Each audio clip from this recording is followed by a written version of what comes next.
நான் சித்த மருத்துவர் பேசுகிறேன்.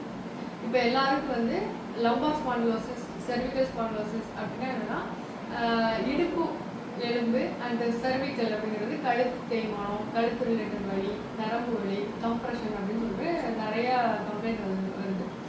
இப்போ இதில் வந்துட்டு கேட்டிங்கன்னா நந்திசர் குளிகை அப்படின்ற ஒரு மருந்து எதுக்காக யூஸ் பண்ணுறோம்னா இந்த எலும்புக்கு இடையில இருக்கிற அந்த ஜவ்வோட இன்ஃப்ளமேஷனை குறைக்கிறதுனா இது ரொம்ப முக்கியமாக யூஸ்ஃபுல்லாக இருக்குது.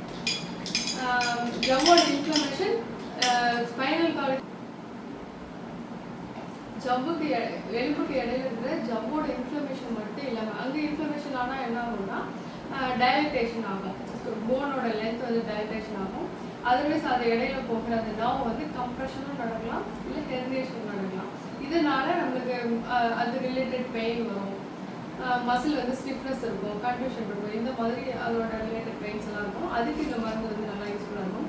இன்ஃப்ளமேட்டரி ஆக்ஷன் அப்படின்னா இது போனில் மட்டும் இல்லாமல் கேஸ்ட்ரைட்டிஸ், பாடியில் இருக்கிற எல்லா மைனூட் செல்ஸோட இல்லை மைனூட் மசிலோட இன்ஃப்ளமேஷன் எல்லாத்தையும் நார்மலாக பார்த்தீங்கன்னா கேஸ்ட்ரைட்டிஸ்ங்கிறது ஒரு இன்ஃப்ளமேஷன், அது அல்சர்னால வர அந்த சிம்டம்ஸ்.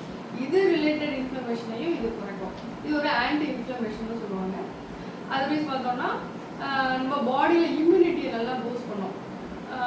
பிளட்டு பியூரிஃபிகேஷன் பண்ணி அது கரெக்டாக சாரம், செந்நீர், ஊன், கொழுப்பு இதோட ஆக்டிவிட்டீஸை நல்லா மெயின்டைன் பண்ணுறதுனால பாடியை பியூரிஃபை ஆகி எனர்ஜி லெவல் நல்லா இன்க்ரீஸ் ஆகும்.